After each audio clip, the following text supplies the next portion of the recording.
नमस्कार, शाम के 6 बज चुके हैं और प्रदेश के मुद्दे के साथ हाजिर हूं मैं वैशाली। सियासत में एक बार फिर से ईवीएम का जिन बाहर आ गया है।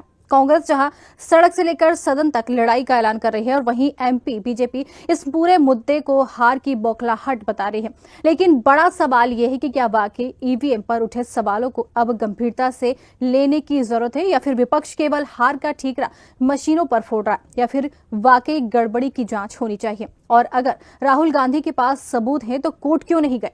अब इन सवालों पर हम चर्चा करेंगे और हमारे साथ जुड़ गए हैं डॉक्टर गुलरेज शेख, बीजेपी प्रवक्ता है, आनंद जैन कांसीबाल है, कांग्रेस प्रवक्ता है, और राजेश जौहरी वरिष्ठ पत्रकार है। आप सभी मेहमानों का बहुत बहुत स्वागत है और मैं डिबेट की शुरुआत बीजेपी के साथ ही करना चाहूंगी। सर, जैसे जिस तरीके से ये पूरा मामला अब उठा है, ये कह सकते हैं कि ईवीएम का जिन फिर से बाहर आ गया। कांग्रेस आरोप लगा रही है, ठीकरा जो फोड़ा जा रहा है। कांग्रेस ये कह रही है कि सियासी जो हलचल मची उसको लेकर कांग्रेस का ये कहना है कि बू आ रही है, कहीं ना कहीं साजिश रची गई है। क्या कहेंगे? देखिए, आपकी बात से एक बात से मैं सहमत हूँ कि ईवीएम का जिन या राहुल गांधी का बार बार हारने वाला जिन बाहर आता है और ये सिर्फ बाहर आया है।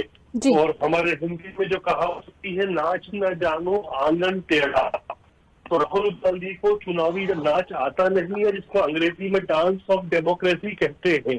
तो वो जो डांस ऑफ डेमोक्रेसी है उसमें ये आखिरी बार फेल होता है, और जब फेल होता है तो कहता है आंगन ही टेढ़ा है, कैसे नाचूं। यही हो रहा है। राहुल गांधी एक कोशिश कर रहे हैं फिर से वो राष्ट्रीय अध्यक्ष बन जाए मल्लिकार्जुन खड़गे के बाद।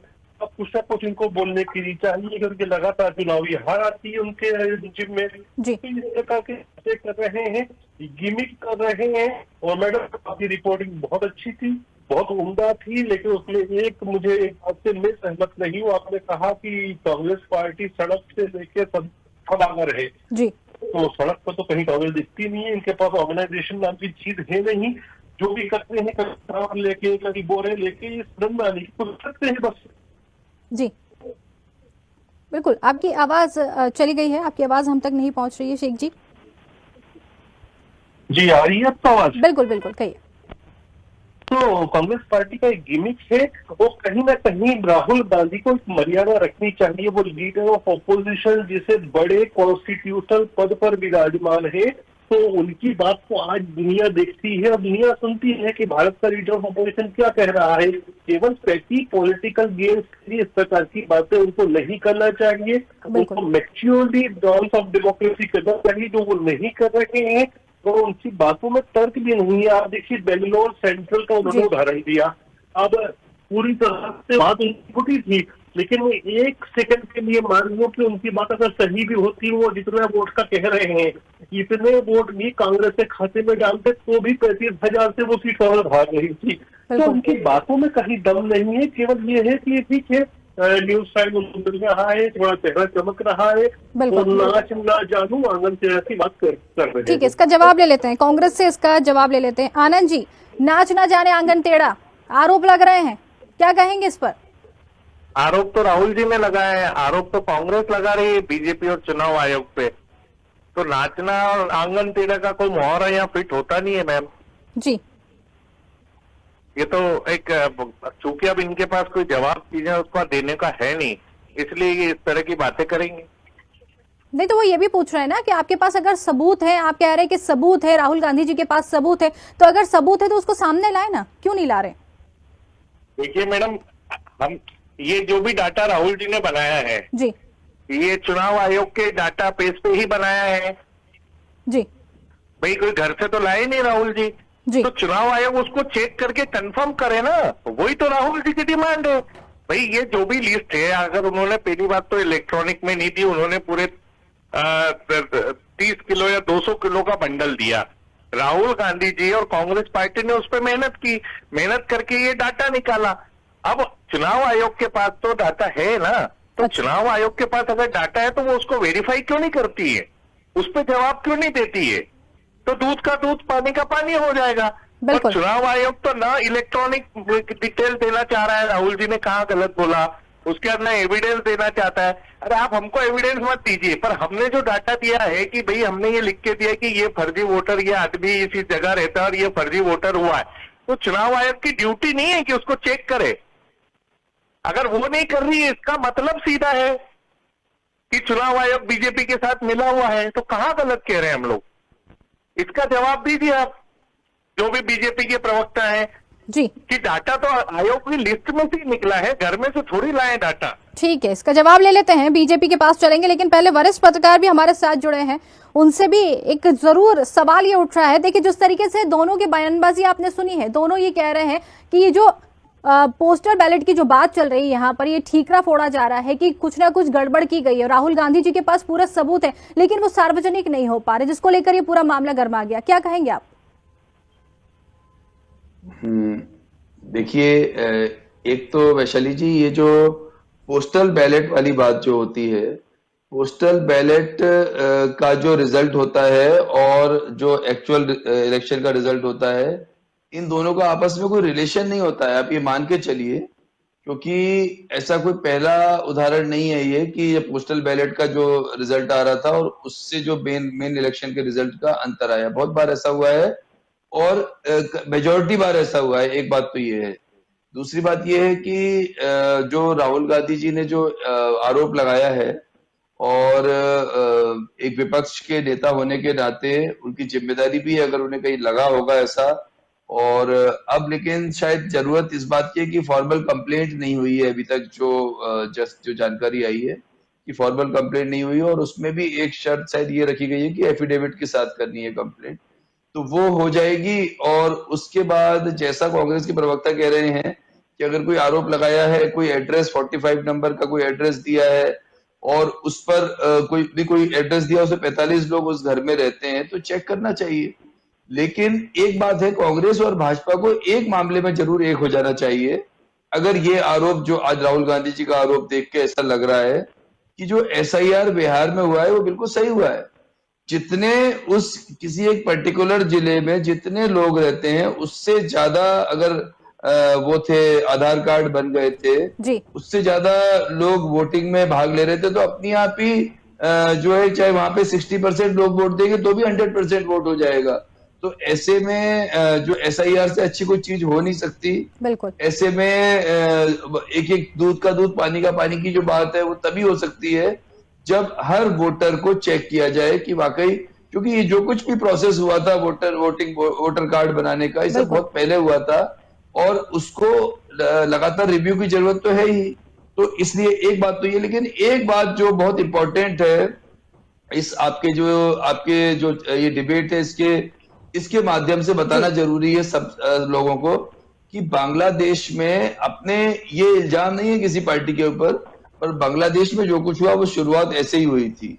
शुरुआत ऐसे ही इलेक्शन की धांधली को लेके हुई थी। फिर छात्र लोग आ गए बीच में कि जो छात्रों का जो उनका लीग है वो आ गई और बहुत सारे लोग आ गए, और फिर वो जो तख्ता पलट की घटना जो बांग्लादेश में हुई है वो बहुत चिंता की बात है। और ऐसे ही जब एंटी एस्टेब्लिशमेंट व्यूज बनने शुरू होते हैं कि अगर चुनाव ही पूरा लूट लिया गया या चुनाव के वोट चोरी हो गए, जो ये इल्जाम है, तो फिर कहीं ना कहीं जनता में जो विरोध आता है, वो उस विरोध की जो है, देखिए अपने देश के लोकतंत्र के लिए वो अच्छा नहीं है। वो तो बड़ा, अगर कोई कोर्ट में लगा देते, इसको सही तरीके से प्रॉपर चैनल से रिव्यू कराते तो ज्यादा अच्छा था, बजाय इसको कि इसको जितना प्रचार करेंगे उतना देश का नुकसान हो सकता है अगर बांग्लादेश की घटना को देखा जाए।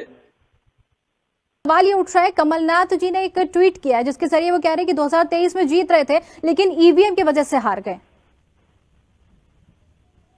जी, तो वो जो जिस ईवीएम की बात, वो तो पोस्टल बैलेट का इल्जाम उन्होंने लगाया है। दूसरी बात उन्होंने कहा है कि माहौल उनके पक्ष में था, सभाएं खाली थी, भाजपा की जो सभा खाली थी, तो उसके लिए भी सही तरीके से जो कंप्लेंट का सिस्टम था वो नहीं अपनाया गया।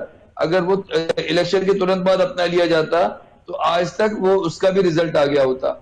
और एक बात पक्की है कि आप एक चीज देखिए, आपको ध्यान होगा कि पहले भी विपक्ष ने, जब आम आदमी पार्टी ने इल्जाम लगाया था और दिग्विजय सिंह जी ने बाकायदा एक डेमो भी करवाया था भोपाल में, उस समय उसी समय एक सुप्रीम कोर्ट के निगरानी में एक कमेटी ने सारी चीजों को जानना चाहा था कि अपने अपना डेमो दो। जी। तो उस समय वो जो डेमो नहीं दिया गया, वो ज्यादा चिंता की बात है। क्योंकि देखिए, जब सुप्रीम कोर्ट जैसी संस्था अगर किसी चीज की निगरानी कर रही है, सुपरविजन कर रही है, तो वहां पर डेमो होता तो शायद जो जी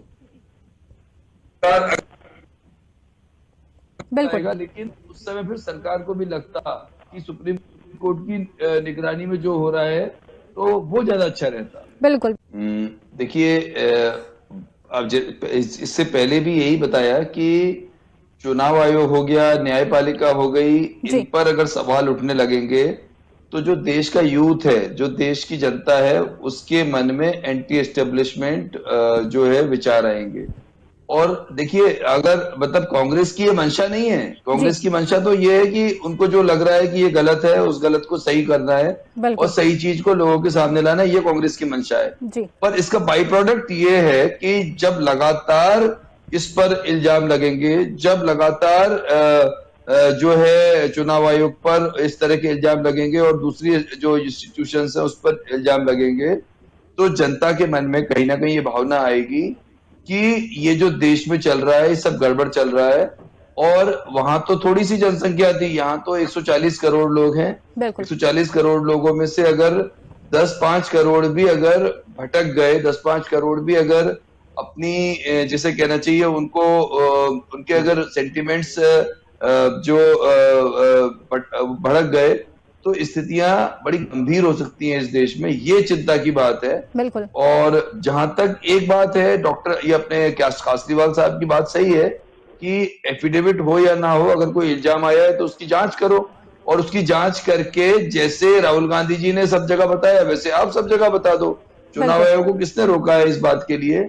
और एक बात और है कि अब चुनाव आयोग को एक बात तो करनी चाहिए कि कम से कम राहुल गांधी जी का, इसको जैसे रिसर्च में हम लोग सैंपलिंग देखते हैं, तो इस पूरे के पूरी कांग्रेस के, पूरे विपक्ष के जितने भी बयान है पूरे देश में, उस सब का सैंपल इसको मान लिया जाए जो राहुल गांधी जी ने दिया है। इसको वो इसकी प्रॉपर वेरिफिकेशन हो जाए, इसके एक एक वोट का। और सरकार तो ये भी कर सकती है कि एक व्हाइट पेपर इस पे जारी कर दिया जाए कि राहुल गांधी ने ये झूठ बोला था, राहुल गांधी ने ये झूठ बोला था। अगर वो चीज गलत निकलती है तो वो काम भी हो गया जो सरकार को लग रहा है, और विपक्ष को भी भरोसा हो जाएगा कि हाँ, इन्होंने जांच तो की। और अच्छा, विपक्ष जब जांच करता है उस समय जो हर जिले में चुनाव का ऑफिस होता है, चुनाव आयोग का ऑफिस होता है। अगर विपक्ष के लोगों को भी, किसी को भी उसमें अगर जो है जिस समय चीजों को जांचा जा रहा है और जितनी जगह तक एक बाहर के आदमी को लाया जा सकता है उसको दिखा दिया जाए, तो हो सकता है ये इस समस्या को, देखिए कुल मिला के लड़ाई और झगड़ा या फिर एक दूसरे पर वार पलटवार करना, बयान देना, उससे स्थितियां सुधरने वाली नहीं है। बिल्कुल। इसको सही करने का एक ही तरीका है कि कम से कम जो पारदर्शिता पूरी आई जाए, और इस जो राहुल गांधी जी ने जो दिया है, जितना भी कितने हजार, 44,000 कितने वोट का दिया है, उसके एक एक वोट पर करके और उसको पूरे देश में, चाहे सोशल मीडिया हो चाहे मेन स्ट्रीम मीडिया हो, सर्कुलेट किया जाए, ताकि फिर दोबारा ये वाली समस्या नहीं आएगी। बिल्कुल बिल्कुल। सवाल जो था उसका जवाब आपने जो दिया, बिल्कुल ये सही कहना है कि अगर ये चीजें सामने आ जाती हैं तो कहीं ना कहीं जिस तरीके से वार और पलटवार चल रहा है, ये जरूर थम जाएगा।